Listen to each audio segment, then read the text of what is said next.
e tende por salvação a longanimidade de nosso Senhor. Não é isso? Como igualmente o nosso amado irmão Paulo vos escreveu, segundo a sabedoria que lhe foi dada. Ao falar acerca desses assuntos, como de fato costuma fazer em todas as suas epístolas, nas quais há certas coisas difíceis de entender, que os ignorantes estáveis deturpam, como também deturpam as demais escrituras, para a própria destruição deles. Vamos orar? Senhor Deus, amado Pai, lemos a Tua palavra, te pedimos, ó Deus, nesse momento, a iluminação do Teu Espírito Santo, para compreendermos a palavra do Senhor e sermos instruídos pela palavra do Senhor. Assim nós oramos e nós te pedimos isso, em nome de Jesus. Amém. Amém.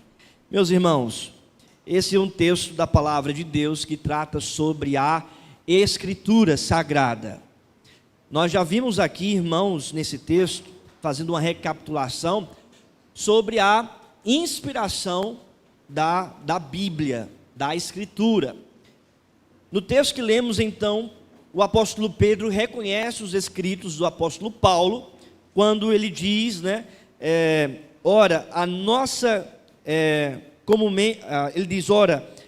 comumente o nosso amado irmão Paulo vos escreveu, segundo a sabedoria que lhe foi dada, ao falar acerca desses assuntos. Então, o apóstolo João reconhece os escritos do apóstolo Paulo, e isso vice-versa. A gente vê isso no Novo Testamento, os próprios apóstolos reconhecendo por inspirados os escritos dos outros apóstolos, eles reconhecendo a inspiração dos apóstolos ao escreverem a palavra de Deus.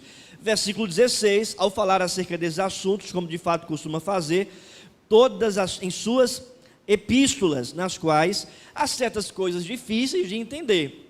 E aí o apóstolo Paulo escreveu muitos assuntos, muitas coisas simples, mas também coisas difíceis. No entanto, são inspiradas pelo Espírito Santo, coisas claras da parte de Deus. E então, o texto diz que aqueles que deturpam a palavra, e a gente vê isso também em em Apocalipse, acrescentam ou tiram a palavra, estão caminhando para a morte, e na linguagem aqui do apóstolo Pedro, estão caminhando para a destruição. Então nós vamos dar uma analisada, irmãos, na seção 7 do primeiro capítulo da nossa confissão. Então, se você tiver a sua confissão, você pode abrir aí, no primeiro capítulo, seção 7, que trata das Sagradas Escrituras. E é essa seção aqui, irmãos, que eu vou colocar aqui também no slide, porque se você não tiver a sua confissão, você pode acompanhar aqui no slide, tá certo? Diz assim, nossa confissão: na Escritura não são todas as coisas igualmente claras em si, nem do mesmo modo evidentes a todos. Contudo, as coisas que precisam ser obedecidas, cridas e observadas para a salvação, em um ou outro passo da Escritura, são tão claramente expostas, explicadas, que não só os doutos, mas ainda os indoutos, no devido uso dos meios ordinários, podem alcançar uma suficiente compreensão delas.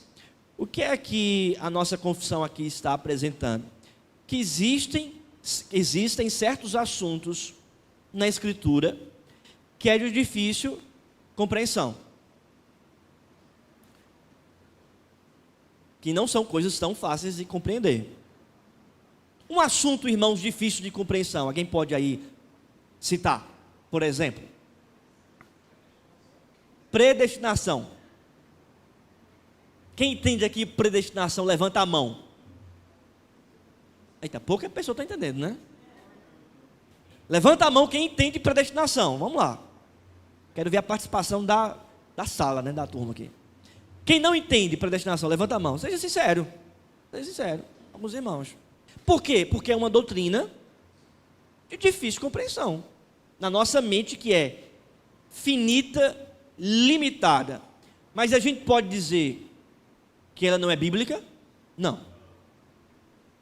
Talvez a gente não possa compreender todo o conceito da predestinação, mas ela é bíblica, porque está lá. Romanos 8, Efésios capítulo 1. A Trindade é uma coisa mais aceita, né? Mas me explica a Trindade, como é que 3 são 1? Me explica aí. Que é mais difícil para mim do que a predestinação. Me explica aí, logicamente, como é que 3 são 1. Tem uma canção que se canta, né? 3 se formam 1, que é bom a gente até depois dar uma mudada. Acho que, mas a gente não cantou aqui não, né? Mas se a gente, quando for cantar, a gente dá uma mudada. Porque 3 não se formam 1. São doutrina, é uma heresia, viu? 3 não se formam 1. Mas 3 são 1. Os 3 são 1. Eles não se formam. Não é Dragon Ball Z, né? Vai a fusão, aí vai se transformar, não é? Quem é da década de 90 sabe, né? Então não é Dragon Ball Z, não é isso, né? Vão fazer a fusão e vão se formar. Não, eles já são. É inseparáveis. Entendeu? Agora me explica a Trindade. É fácil? É difícil. Mas está na Bíblia. Existe o Pai, o Filho e o Espírito Santo. São as 3 pessoas. Mas os 3 são 1. Uma outra coisa. Não é que o Pai era 1, aí depois se transformou no Filho, e depois o Filho se transformou no Espírito. Não. Como acredita também algumas igrejas heréticas aí. Não. Os 3 são 1 desde a eternidade. 3 pessoas desde a eternidade. Façamos o homem, né? A nossa imagem e semelhança. Façamos. As 3 pessoas, a eternidade. Então, existem certas doutrinas que são difíceis para a nossa compreensão.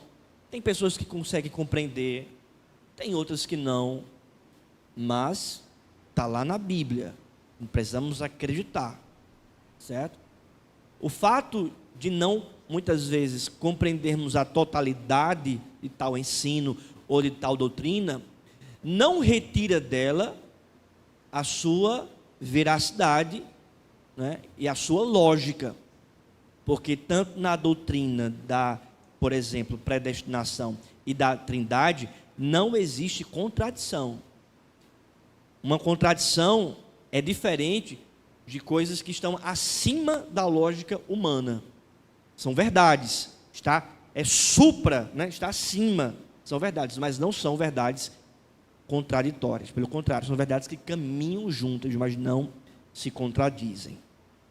Mas o ponto é que, apesar dessas, não é, doutrinas difíceis, contudo, as coisas que precisam ser obedecidas, cridas e observadas para a salvação, em um outro passo da Escritura, são tão claramente expostas e aplicadas que não só os doutos, mas também os indoutos podem entender e observar. Então, no que diz respeito, irmãos, aqui, olhe,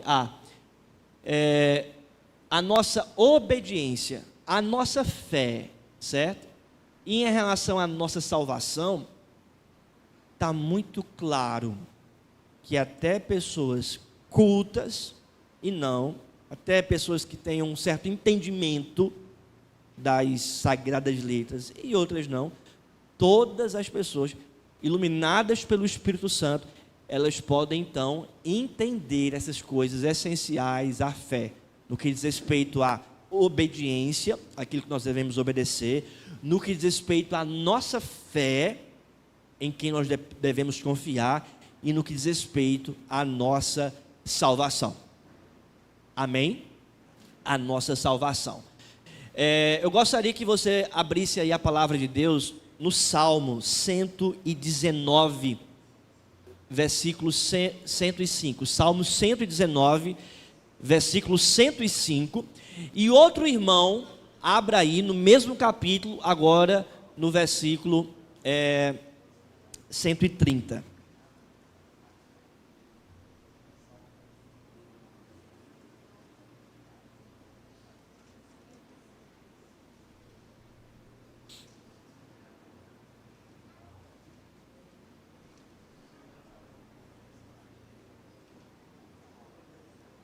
Alguém? Quem encontrou pode ler, tá? Bem alto aí para a gente ouvir.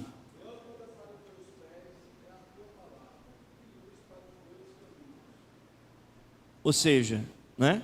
É o quê?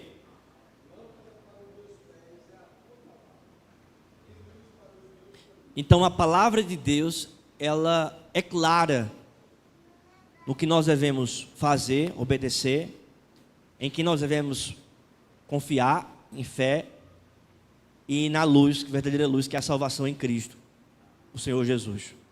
Então ela é luz, ela é lâmpada e ela é luz para o caminhar do seu povo. O que é que diz o 130 aí?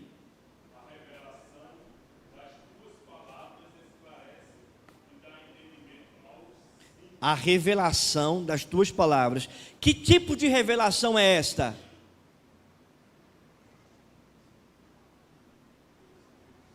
Os irmãos acabaram de ler, olha aí para o texto. Palavra, exatamente. A revelação das tuas palavras. Então não é revelação, irmãos, é nova revelação, não é revelação de anjo, não é esse tipo de revelação, mas a revelação da palavra, é a suficiência da palavra de Deus. Essa revelação da palavra esclarece e dá entendimento aos simples. Não é somente a quem é culto, né? O que a nossa confissão coloca aqui, né? Os doutos, não é quem fez mestrado em teologia, doutorado ou seminário, não. É para os simples. No que diz respeito à nossa obediência a Deus, a nossa fé no Senhor e a nossa salvação, todos podem compreender.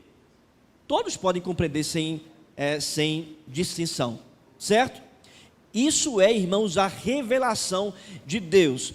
Nós na teologia chamamos a Bíblia de revelação especial. A teologia chama isso, né? Revelação especial, a Bíblia. A revelação geral, a criação. O mundo, as coisas criadas. A revelação geral, a criação, tem poder para salvar? Não. Mas tem poder para condenar? Sim. Romanos 1, a partir do versículo 18. Porque os homens são indesculpáveis perante Deus, porque Deus se manifestou para eles através das coisas criadas, e eles então se rebelaram contra o Senhor, adorando a criação e a criatura e não o Criador.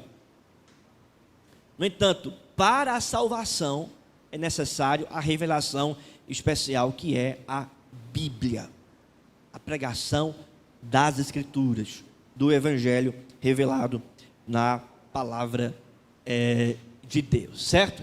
Então veja, no devido uso dos meios ordinários podem alcançar uma suficiente compreensão delas. Então, nós percebemos que existem coisas difíceis, na Bíblia existem doutrinas difíceis, mas não compreensíveis e não ilógicas, esse é um ponto.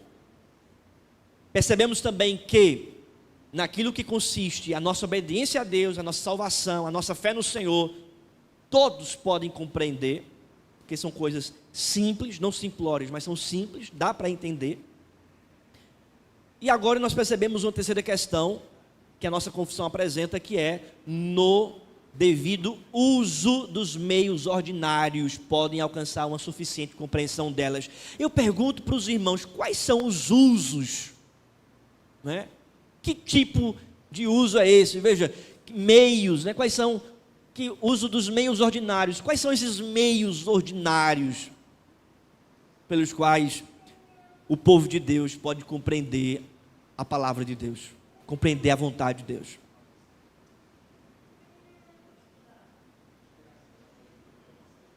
Leitura das Sagradas Escrituras, oração, o culto, onde nós vamos ouvir a exposição do Evangelho, da Escritura, o aconselhamento, o louvor tem uma função didática, né? O louvor e as canções têm uma função didática de nos lembrar da palavra. A gente não canta apenas, irmãos, por cantar, mas a gente canta, certo? Porque a gente está o quê? Aprendendo a palavra. A canção tem uma função didática, que é a gravar a palavra. É por isso que a gente deve cantar a palavra, certo? E não cantar heresia, né? Cantar a palavra. Então, mais do que uma expressão de emoção, uma expressão do nosso coração, do nosso entendimento, a canção, ela é um meio, né, pelo qual nós decoramos a palavra, nos lembramos da palavra. Porque é difícil você lembrar da pregação, né? Quem se lembra aqui da pregação dos pontos agora mais cedo? Né? Pastor Arthur. Agora, quem se lembra das músicas? Durante a semana, será que você vai lembrar do tema, dos pontos da pregação? Mas das canções você já decora. A igreja canta, já decorou. Então é mais fácil você decorar uma canção do que uma pregação. Certo? A pregação a gente anota, né? A gente anota. Então, meus irmãos, são os meios ordinários que Deus estabeleceu: a leitura da palavra, a oração, a leitura privada e pública das Escrituras, o culto, e assim a gente vai estar, irmãos, né, compreendendo melhor a palavra de Deus. Essa seção da nossa confissão, portanto, nos ensina, primeiro, a doutrina conhecida como perspicuidade da Escritura, que literalmente significa a qualidade de ver através da Escritura. O que significa isso? Significa, irmãos, existem determinadas matérias da palavra, determinados assuntos difíceis, né, de compreensão, que vai além da compreensão que as pessoas podem ter, por exemplo, em relação à doutrina da Trindade, certo? Então, existem partículas, assuntos, doutrinas que está acima, não são contraditórias, mas que doutrina que está acima, muitas vezes, do pensamento humano. E o próprio profeta fala sobre isso acerca de Deus, não é? Os pensamentos do Senhor são mais altos do que os nossos pensamentos. Os caminhos deles, né, maiores do que o nosso. E segundo, tanto os simples quanto os instruídos podem alcançar um conhecimento correto e salvífico da Escritura.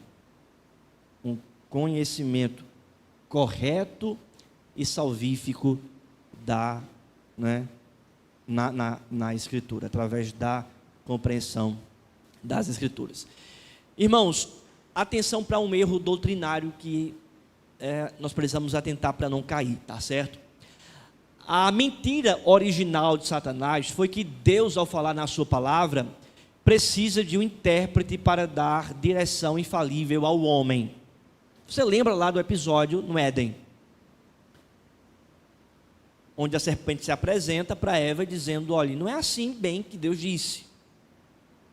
Então, Eva obedece a voz da serpente, dizendo à serpente qual era a vontade de Deus. Ou seja, houve aí uma mediação errada, equivocada, diabólica, para dizer qual era a palavra de Deus para Eva, e então ela desobedeceu, e nós sabemos bem a história. Esse antigo erro é hoje o maior e predominante erro na Igreja Católica Romana. Porque, veja, o Catecismo de Baltimore, na pergunta 1328 do Catolicismo Romano, indaga: como podemos conhecer o verdadeiro significado das doutrinas contidas na Bíblia?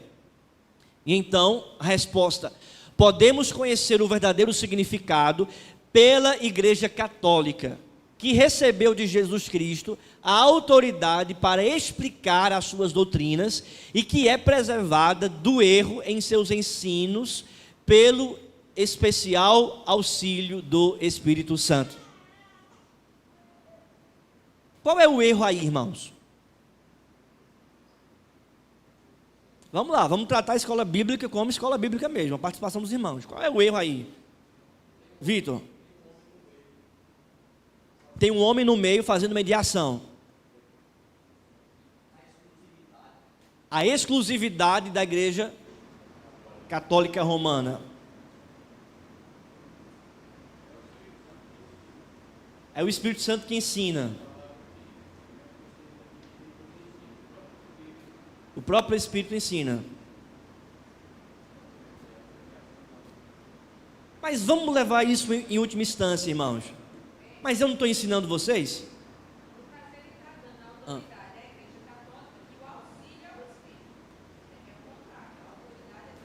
Olha aí, veja o que diz aqui, ó.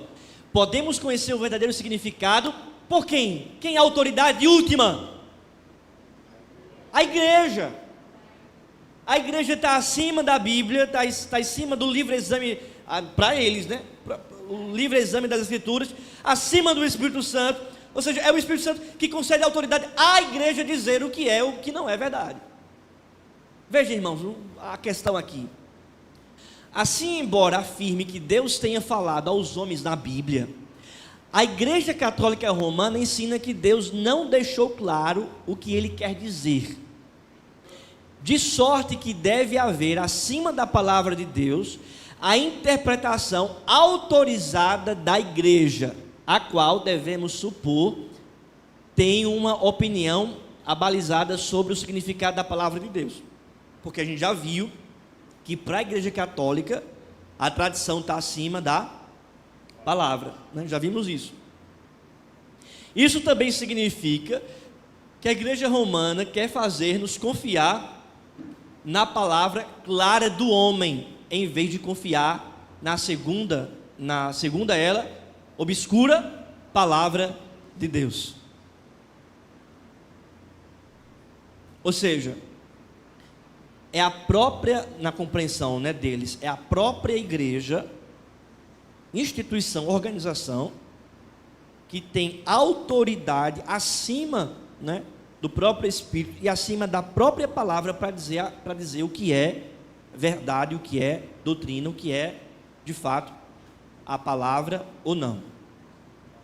Tanto ela, segura aí para mim, tanto é que foi ela mesmo que disse, não é, no Concílio de Trento, depois da Reforma Protestante, lá 1500, né, para cima, foi ela que disse que estava faltando um livro no Antigo Testamento.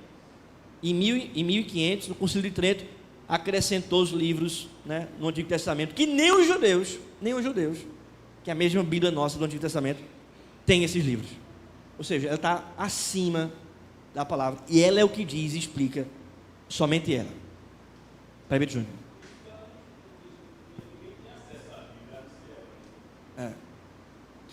Outro ponto. Quem estudou, lembra aí, né? Todos estudaram, né? Mas se você lembrar aí das suas aulas no ensino médio, no ensino fundamental, você lembra que para a igreja católica apenas o clero podia ter acesso às Escrituras. Então não havia para a igreja católica o livre exame das Escrituras. Você lembra quando o apóstolo Paulo pregou em Bereia? Que diz o texto que os crentes de Bereia eram o quê? Eles conferiam na palavra se o que Paulo estava dizendo estava certo, correto. Pronto. Para o catolicismo romano da época isso não era possível, podia acontecer. O livre exame das Escrituras. Mas que isso? Era feito em latim, ninguém entendia latim, né? De costa para o povo, o altar lá, então, era essas coisas, certo? Qual é a visão então da nossa fé? A fé reformada vê esse assunto de maneira diametralmente oposta, sustentando que somente a Escritura expressa a verdade divina com perfeita clareza, e assim, considerando somente as Escrituras como possuindo autoridade o quê? Final. Então, enquanto que no catolicismo a Bíblia é obscura e a igreja lança luz, para a teologia reformada, para nós, a Bíblia é muito clara. Nós aqui somos obscuros. É diferente. A falta de entendimento da palavra não está na palavra, mas está em nós. Isso às vezes acontece no meio também neopentecostal, certo? Não, porque alguns dizem assim, não, porque na palavra espiritual, a palavra espiritual revelada, você vai andar dessa forma. Aí você vai examinar as escrituras, vai dizer, não, mas não está dizendo isso? Não, é porque você não é espiritual. Eu é que tenho autoridade, eu que fui ungido para te dizer o que você deve fazer. Não, mas eu estou examinando aqui, eu não estou vendo isso. Não, mas é porque você é carnal, não é espiritual. Então, esse conceito católico permeia também algumas igrejas neopentecostais, de pastores que ortogam para si, né, trazem para si essa autoridade final para dizer o que você deve fazer, e não a Bíblia. Eu me lembro uma vez, irmãos, não, só segura aí, Anne. Eu me lembro uma vez que eu estava numa reunião de pastores aqui da cidade de Caruaru, não vou dizer quais são as igrejas que estavam, né? Mas estavam lá na reunião de pastores. E aí chegou determinado pastor e pensava que era pastor. Aí eu cumprimentei, né, a parte do Senhor, pastor. Aí o pastor disse para mim, não, eu sou o apóstolo. Aí opa, não disse não, só cumprimentei, rapaz, está certo. Rapaz, mas literalmente, gente, não, isso aconteceu de verdade, de verdade. E andava com 2 diáconos que parecia de segurança, um negócio, né? O bicho está perigoso, né? Mas vamos lá. E aí teve a reunião e tal, né? Ele foi lá para participar como ouvinte e tal. Não chamei não, disse rapaz, né? Mas também não entendi não, apóstolo, né? Pois é, estava bem conservado, né? Aí eu me lembro que eu tinha acabado assim de estudar acerca da questão do apostolado, né? Tinha dado uma aula sobre isso. E a gente sabe, né, irmãos, como bons presbiterianos, que para ser apóstolo tem que ter as credenciais bíblicas de um apóstolo, né? A primeira credencial está lá em Atos, quando eles foram escolher alguém para ficar no lugar de Judas. Aí escolheram Matias, né? Na votação foi para Matias. Mas tinha que ter andado com o Senhor Jesus, era uma credencial, porque eles vão apresentar as credenciais para escolher alguém, aí eles falam, ó, tinha que ter andado com Jesus, andado conosco, ter visto também o batismo de Jesus por João Batista, tinha que ser testemunho ocular, né, da sua ressurreição. Então eram várias credenciais, que só tinha quem estava ali, quem viveu no primeiro século. E aí eu me lembro que na conversa, rapaz, eu vou perguntar aqui, vou conversar com esse apóstolo. Mas irmãos, eu digo para os irmãos, com toda sinceridade, eu não fui para ironizar, nada disso não, fui mesmo para entender o argumento, certo? Para compreender, pesquisa de campo. Quem já fez aí monografia, defendeu e precisou fazer pesquisa de campo, tem que perguntar mesmo, tá? Pesquisa de campo para entender. Eu perguntei, ô irmão, me diga uma coisa, qual é a compreensão acerca da continuidade do ministério apostólico para vocês? Porque realmente eu não entendo. Porque no livro de Atos apresenta algumas credenciais, né? Aí ele explicou, não, porque o Senhor Jesus me chamou para ser apóstolo. Eu disse, certo, mas veja, na Bíblia, em Atos, diz que para ser apóstolo tinha que ter visto Jesus, a sua ressurreição, o seu batismo, ter andado com os demais discípulos. E o Senhor não andou. E o Senhor não tem testemunho ocular. Aí ele disse, não, mas Jesus apareceu para mim. Eu disse, mas o Senhor viu a ressurreição? E o batismo? Aí ele olhou para mim e disse, os espirituais entenderão. Os espirituais entenderão. Aí eu, caramba, bicho. Aí tá certo, né? Aí ele citou o texto de 1 Coríntios capítulo 2, que diz que o Espírito revela, né? E o Espírito dá a conhecer. Mas o Espírito dá a conhecer a palavra, né? O Espírito nulo revelou pelo Espírito. O Espírito Santo que revela, nos ilumina para entender a palavra, né? O Evangelho. Mas aí eu não continuei, né? Então veja, qual é a autoridade final? É a Escritura? Não, é Ele mesmo. É a pessoa mesmo. Qual a diferença disso para o catolicismo romano? Nada. Nesse assunto, nada. São os papas das igrejas neopentecostais. Nada. Só trocou o nome de papa para apóstolo. Inclusive, para o catolicismo romano, a continuidade do apóstolo está onde? No papa. No primeiro apóstolo Pedro, então a continuidade do apostolado é o papa. Para eles é a mesma coisa do neopentecostalismo, que acredita na continuidade apostólica. Palavra final é quem? É a pessoa. A igreja ou a pessoa. Pois não, irmão? Mas aí, pastor, então observa que tem um controle social por parte da igreja. Hã? Entendeu? Justamente a igreja católica entender que o indivíduo só entendia a palavra de Deus através dela. Isso. Mas ela tinha um controle social. Porque Tinha. não vivia o teocentrismo, Deus como centro do universo, um distinto clero, que era a classe, né, que influenciava toda a população. Então ela fala, vocês só vão entender a palavra de Deus através da gente. Exatamente, é. Depois que veio a reforma protestante. Exatamente. E também que controlava a sociedade, dizendo, por exemplo, que medicina é pecado, né, é bruxaria, essas coisas todas. Né? Porque quem tem acesso à palavra é somente, né, a Igreja Católica Romana. Então, vamos lá.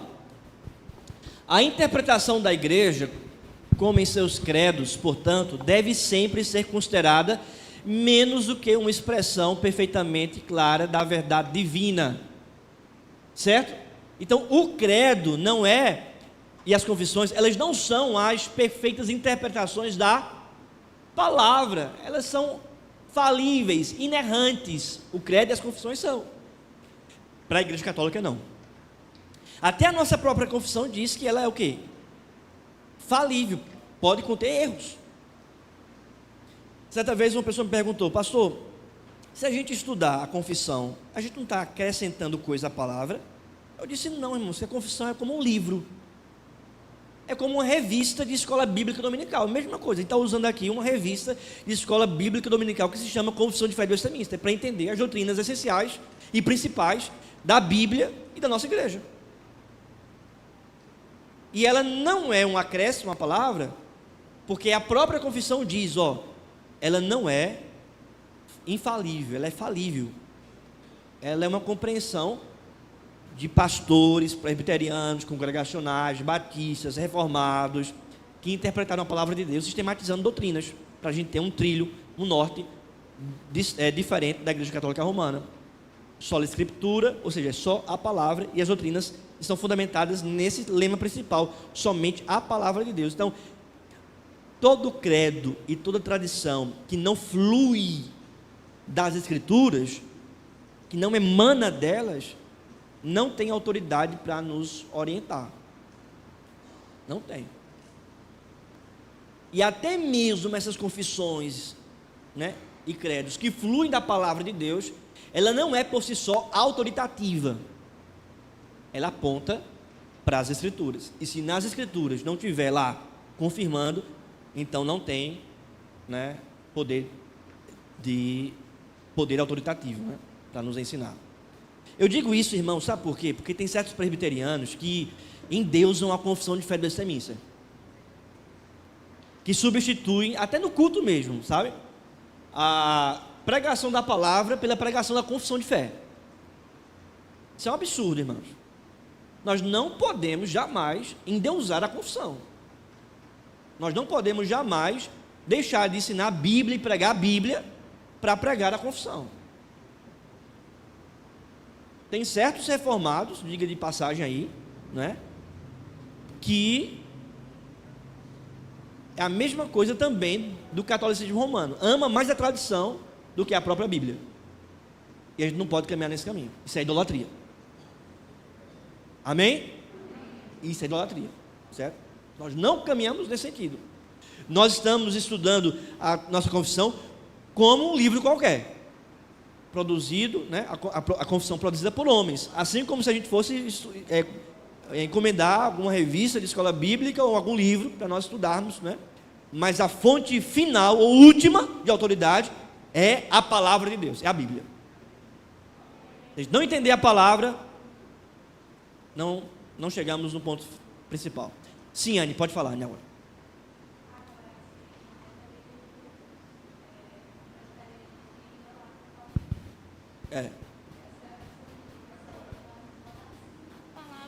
Pois é, tem feito ela, Anne falou, tem muitos, repete, Anne. O calvinismo, né, para eles é praticamente a Bíblia, e acabou, entendeu? Isso já está ultrapassando a Bíblia, já como se quem fez a reforma, né, estivesse acima da palavra. Acima da palavra, exatamente. A gente não pode, não é isso, entendeu? endeusar esses E homens de Deus. aquela outra parte que eu ia falar, quando Sim. você leu ali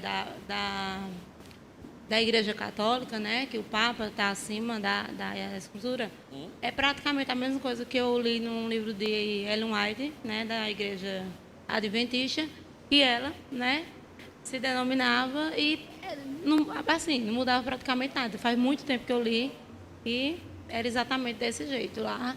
Eu fiz até os estudos. Não é escritura, é revelação, né? E ela se considera uma apóstola e teve as revelações. E tem que ler o livro dela, porque tem mais informações e claras do que a própria Bíblia. E eu já escutei isso. Não vai para o céu. E já escutei isso do próprio pastor. No curso lá. Então é um perigo, né? A gente não pode ir nem para os extremos, não é? Achar que pessoas têm autoridade final, né? Uma pessoa tem autoridade final para dizer o que a gente deve fazer, ou uma igreja, ou a tradição, ou alguém da tradição, mesmo que a tradição seja boa. Por exemplo, Calvino. Se Calvino disse, está certo. Não. Se Calvino ensinou embaixo, não. Arthur está aqui, né? A gente lembra dos sermões de prova lá do seminário. Para quem sabe, quando a gente faz seminário presbiteriano, todo semestre tem sermão de prova, onde a gente vai preparar o sermão para pregar na capela do seminário. Aí tem lá professores para avaliar, e o professor principal da disciplina, que é o professor de homilética. E a gente até brincava, porque tinha um jovem, né, que quando ia para pregar, o sermão dele não era cristocêntrico, era calvincêntrico. Calvincêntrico, Calvino e tudo, cara. Calvinocêntrico, não era, Arthur? Era Calvino tudo. Primeiro ponto. É isso porque Calvino disse isso. Não, porque Calvino disse isso. Não, porque Calvino. Ele quer saber de Bíblia. Ele quer saber da palavra, né? Sim.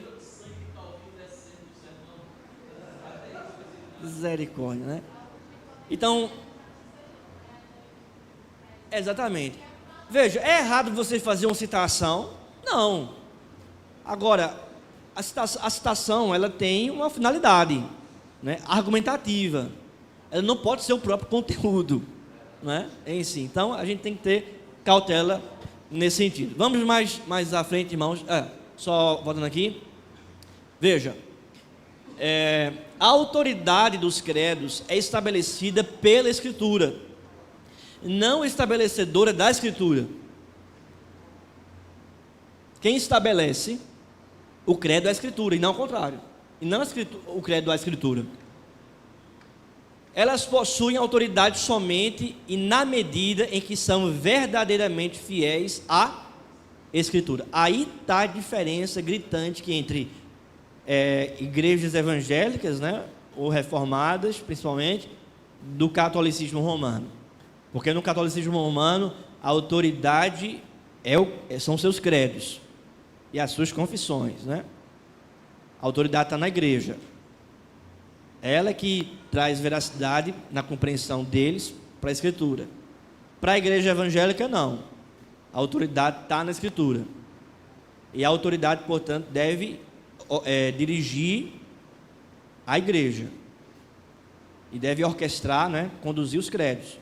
Se existe algo no credo, em alguma confissão, que não tem fundamentação na Bíblia, então não é autoritativo. Certo? Não é autoritativo. Então vamos lá. A profundidade das Escrituras, irmãos. Dizer que Deus falou claramente, contudo, não significa dizer que não haja nada profundo ou elevado na Escritura, como já vimos. Pedro nos lembra que há na Escritura certas coisas difíceis de entender, texto que lemos, 2 Pedro 3,16. Não são as Escrituras que ele diz serem difíceis de entender, mas algumas coisas na Escritura. E mesmo que tais coisas sejam extraídas da Escritura e corretamente interpretadas ou ensinadas pela igreja, elas ainda serão, por definição, o quê? Coisas difíceis de entender. Por mais que sejam claramente ensinadas e compreendidas, elas não se tornam fáceis. São difíceis de entender. Não há dúvida, não é, que os ignorantes e instáveis, como diz a nossa confissão, podem, né, distorcer, ou melhor, confissão não, o texto bíblico de 2 Pedro 3,16, certo? Podem distorcer e com frequência distorcem as coisas difíceis da Escritura para a própria destruição deles. Mas aqueles que estudam com diligência e firmeza, não apenas com ímpetos, né, espasmódicos de esforço, conhecerão a verdade das coisas profundas de Deus. O fato de Deus ter falado claramente sobre as coisas difíceis não as torna fáceis, assim como nem mesmo a mais clara expressão da teoria da relatividade de Einstein a torna simples. Mas se Deus não falou claramente, como podemos ter certeza de que outros compreendem aquilo que não conseguimos compreender? Ou seja, até mesmo as coisas difíceis, elas foram claramente apresentadas na palavra de Deus, porque outras pessoas compreendem. Está lá, claramente, acerca da Trindade, acerca da predestinação, acerca de vários assuntos. Há um autor chamado Roger, que escreveu um comentário acerca da nossa confissão. Ele foi pastor na Universidade de Princeton, professor. E só a título de curiosidade, Ashbel Green Simonton, né, que foi o plantador da Igreja Presbiteriana no Brasil, ele foi movido pelo Espírito Santo a dedicar a sua vida para a obra missionária quando ouviu um sermão acerca da teologia sistemática, porque Roger era um professor de teologia sistemática, ouvindo o sermão do Roger na capela em Princeton. Simonton ouviu o sermão do Roger e Deus então o chamou para a obra missionária e ele então veio para o Brasil. Então, só a título de curiosidade, tá bom?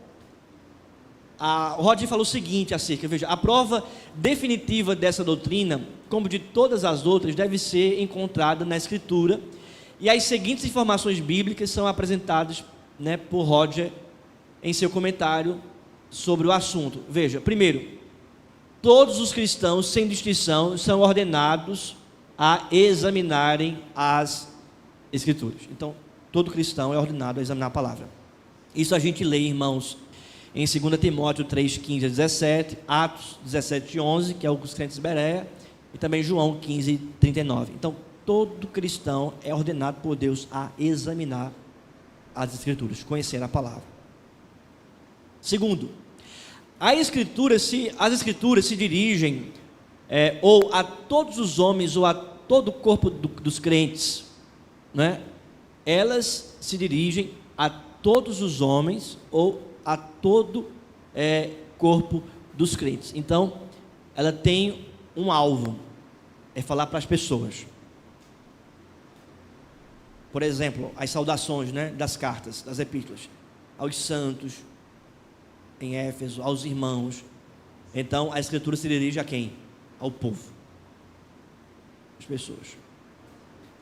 E por fim, irmãos, as Escrituras representam a si mesmas como uma lei divina, direta, a qual os homens devem obediência pessoal. Então, a Escritura é lei divina, tem Deus como autor, e ela exige de nós obediência, né, à sua lei, obediência à sua palavra. Amém? Eu queria abrir para perguntas.